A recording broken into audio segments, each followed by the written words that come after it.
Հույս ունեմ, որ քննարկումների շարունակությունը նույնպես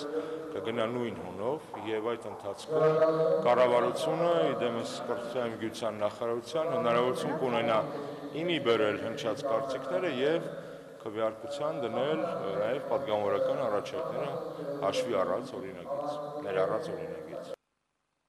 Երեկոյան հրավիրված արտահերթ նիստում խորհրդարանն առաջին ընթերցմամբ ընդունել է հեռուստատեսության եւ ռադիոյի մասին օրենքը, որը նախատեսում է մինչև 2013 թվականը թվայնացնել մեր հայրենական հեռուստատեսությունը։ Մինչև այդ մեր երկրում Եվրամիության պատվիրակությունը Հայաստանում Եվրամիության անդամ երկրների դիվանագիտական առաքելությունների ղեկավարների անունից հայտարարություն է ընդունել այդ օրինագծի վերաբերյալ, մեջբերում եմ։ Հայաստանում Եվրամիության երկրների դիվանագիտական առաքելությունների ղեկավարները ողջունում են հեռարձակման ոլորտը կարգավորող օրենքում առաջարկվող փոփոխությունների նախագիծը հասարակական քննարկումների առարկա դարձնելու կառավարության պատրաստակամությունը, ինչպես նաև այն փաստը, որ ներկայումս քննարկվող տեքստում արդեն իսկ տեղ են գտել որոշ դրական փոփոխություններ, որոնք համահունչ են Եվրոպայի խորհրդի քաղաքացիական հասարակության եւ ԵԱՀԿ մամուլի ազատության հարցերով ներկայացուցչի առաջարկներին։ Օրենքն էլ ավելի միջազգային չափանիշներին համապատասխանեցնելու նպատակով, որն իր հերթին կհանգեցնի Հայաստանում մամուլի բազմակարծության եւ բազմազանության ընդլայնմանը, Եվրամիության առաքելությունների ղեկավարները խրախուսում են կառավարության եւ օրենսդիրներին սերտորեն շարունակել աշխատանքները քաղաքացիական հասարակության, Եվրոպայի խորհրդի եւ ԵԱՀԿ փորձագետների հետ, ասված է Եվրամիության պատվիրակության հայտարարությունում։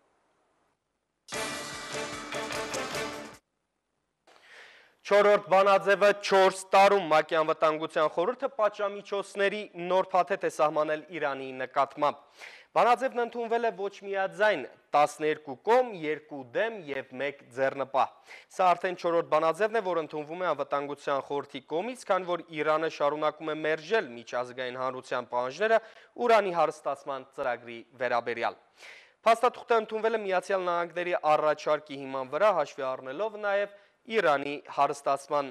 ուրանի հարստացման հարցով միջնորդ 6 երկրների կարծիքը։ Իրանի խորհրդարանը ՄԱԿ-ի որոշումը սխալ քայլ է որակել, որ կարող է ավելի բարդացնել իրավիճակը։ Պատժամիջոցների վերաբերյալ նոր որոշումն ընդունվեց հնգամսյա ծանր ու լարված բանակցություններից հետո, որոնց հիմնական մասնակիցներն էին անվտանգության խորհրդի 5 մշտական անդամ երկրները եւ Գերմանիան։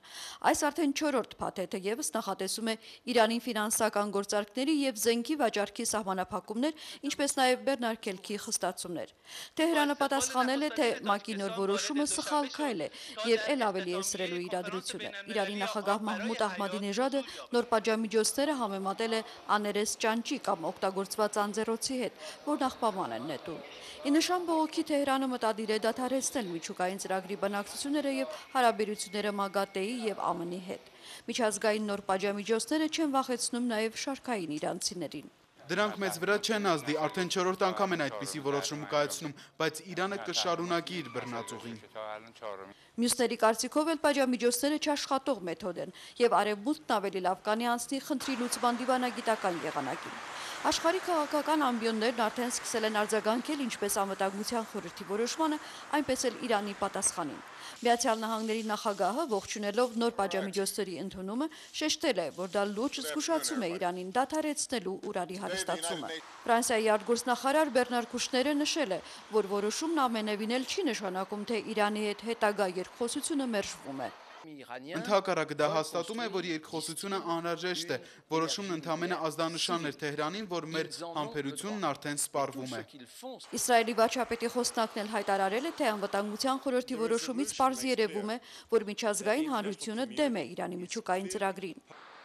Իրանին հիասթափեցրել է հատկապես Մոսկվայի դիրքորոշումը, որը պատժամիջոցներին կողմ էր քվեարկել, թեկուզ եւ վերապահումներով։ Թեհրանում արդեն քննադատական, նույնիսկ թշնամական կոչեր են հնչում Ռուսաստանի հասցեին։ Մինչդեռ Ռուսաստանը հայտարարել է, որ ՄԱԿ-ի պատժամիջոցները երկու երկրների հարաբերությունների վրա չեն ազդի, առավել եւս չեն խանգարի, որպեսզի Մոսկվան շարունակի որոշ զինատեսակների մատակարարումը Իրան։ Լուսինե Կուշեցյան, Հայլուր։ Թուրքական ազատության նավատորմում 5 ահաբեկիչներ են եղել, հայտարարել է Իսրայելի բանակի ռազմական հետախուզական միավորման խոսնակ Ավիտալ Լեյբովիցը։ Ըստ նրա, թուրքական մարդասիրական օգնության հիմնադրամի ֆինանսական աջակցությամբ Գազա օգնության բեռներ փոխադրող թուրքական Մավի մարմարանավում ուղևորների մեջ Ալ-Կաիդա, Համաս եւ այլ ահաբեկչական կազմակերպությունների 5 անդամներից 2-ը թուրք են եղել։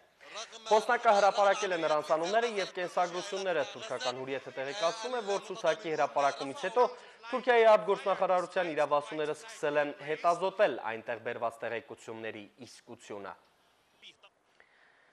Գլոբալ խաղաղության ինդեքսի 2010 թվականի զեկույցում Թուրքիան կրկին նշվել է վտանգավոր երկրների ցուցակում։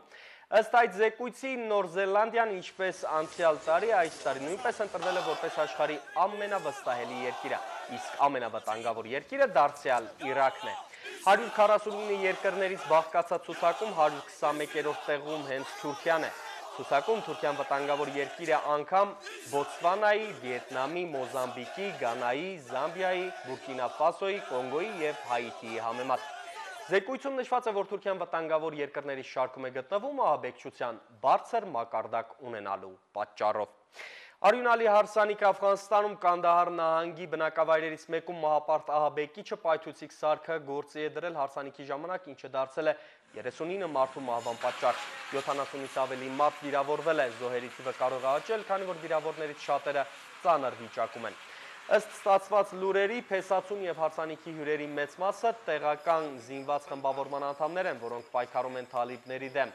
Ըստ վերջին տվյալների, կոալիցիոն ուժերը պատրաստվում են Կանդահարում իրականացնել 2001 թվականից հետո ամենախոշոր ռազմական գործողությունը նահանգում թալիբների գործունեությանը վերջ դնելու համար։ Հայաստանում Ռուսաստանի դեսպանատունը հանդիսավոր ընդունելություններ կազմակերպել նվիրված Ռուսաստանի օրվան։ Հրավիրվածների թվում էին քաղաքական, հասարակական գործիչներ, գործարարներ, գիտության և մշակույթի ոլորտի ներկայացուցիչներ։ Հայաստանում Ռուսաստանի Դաշնության դեսպան Վյաչեսլավ Կովալենկոն ողջունելով ներկաներին անդրադարձել է Դաշնության վերջին տարիների ձեռքբերումներին, նշել, որ Ռուսաստանը բազմազգ երկիր է և հաջողությունների գրավականը հենց դրանում է։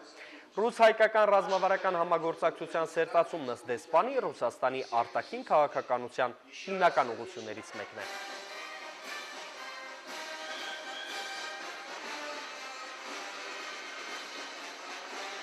Для страны этот период был крайне непростым. Հայ և ռուս ժողովուրդները միասին երկար ճանապարհ են անցել, դիմակայել փորձությունների, որոնցից ամենադաժանը հայրենական մեծ պատերազմն էր։ Մենք պատվով ենք հաղթահարել դժվարությունները։ Այսօր մեր առջև նոր հեռանկարներ են բացվում։ Վստահ եմ, մեր համագործակցության ռազմավարական բազան այսուհետև կձևավորվի և կորոշի հայ-ռուսական փոխշահավետ գործընկերության հզոր ներուժը, իսկ Հայաստանի և Ռուսաստանի ժողովուրդների բարեկամությունը դրա հիմնական երաշխիքն է։ Ռուսաստանի Դաշնության հաշվիչ պալատը կշարունակի աջակցել Հայաստանի վերահսկիչ պալատին։ Սերգեյ Ստեպաշինն այդ մասին ասել է Իշխան Զաքարյանի հետ Մոսկվայում կայացած հանդիպման ժամանակ։ Ռուսաստանի հաշվիչ պալատը, որը լավագույն և հզոր կառույցներից է, արդեն իսկ համագործակցության փորձ ունի Հայաստանի վերահսկիչ պալատի հետ։ Զրուցակիցները նշել են, որ այդ համագործակցությունը զարգանում է ինչպես երկկողմ, այնպես էլ ԱՊՀ, ասիական, եվրոպական և միջազգային շրջանակներում։ Սերգեյ Ստեպաշինն ու Իշխան Զաքարյանն անդրադարձել են նաև համատեղ և զուգահեռ ստուգումների արդյունավետությանը, խոսել են Հայաստանի և Ռուսաստանի սահմանապահ զորքերին հատկացված միջոցների շրջանակում հայ և ռուս վերահսկիչների միասնական ուսումնասիրության ընթացքի մասին։ Կողմերը պայմանավորվել են սեպտեմբերին Երևանում ստորագրել համատեղ ծրագիր, ըստ որի 2011 թվականից ստուգումներ կանցկացնեն բաշխիչ էլցանցերի, երկաթուղային տրանսպորտի և բանկային ոլորտներում։ Սեպտեմբերի 28-ից 30-ը Երևանում կկայանա նաև ԱՊՀ բարձրագույն վերահսկիչ մարմինների ղեկավարների խորհրդի 10-րդ նստաշրջանը։ Վաղը Երևանում մեկնարկելու է սոցինտերնի, ԱՊՀ-ի և տարածաշրջանի երկրների համաժողովը։ Հայ հեղափոխական դաշնակցության բյուրոյի անդամ Մարիոն Նալբանդյանը ժողովը Երևանում անցկացնել համարել է բացառիկ իրադարձություն։ Այն բացառիկ է նրանով, որ ժողովի աշխատանքների մասնակցող 13 երկրների ներկայացուցիչների թվում լինելու են Ադրբեջանի սոցիալ-դեմոկրատները, Պաղեստինի Ֆաթհ կուսակցության անդամները։ Ժողովի օրակարգում ըստ սոցինտերնի գլխավոր քարտուղար Լուիս Ալայայի լինելու են տարածաշրջանի հակամարտությունների խաղաղ կարգավորման ուղղությամբ տարվող աշխատանքները, ինչպես նաև տարածաշրջանում ժողովրդավարության և նրա ինստիտուտների զարգացման ապահովումն ու ամրապնդումը։ Սոցինտերնը այն գազագերբությունն է իր աշխարհասփյուր ներկայացումով և քաղաքական աստեցությամբ, որը ճիշտ ձևով կրնա հասկանալ և ընկալել մեր երկրի և մեր շրջանի երկիրներու քաղաքականությունը։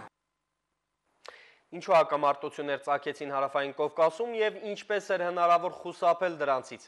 Այսօր Վիգեն Չեթերյանը, որը Ղարաբաղյան պատերազմի ժամանակ, ինչպես նաև տարածաշրջանային այլ հակամարտությունների ժամանակ լուսաբանել է դրանք եվրոպական լրատվամիջոցների համար, ներկայացրել է իր պատերազմն ու խաղաղությունը Կովկասում գիտական վերլուծությունը։ Վերլուծաբանը նշել է, որ փորձել է հասկանալ հակամարտությունների առաջացման հիմքերը։ Չեթերյանի համոզմամբ տարածաշրջանային բոլոր կոնֆլիկտները քաղաքական էին եւ պետք է ստանային քաղաքական լուծում։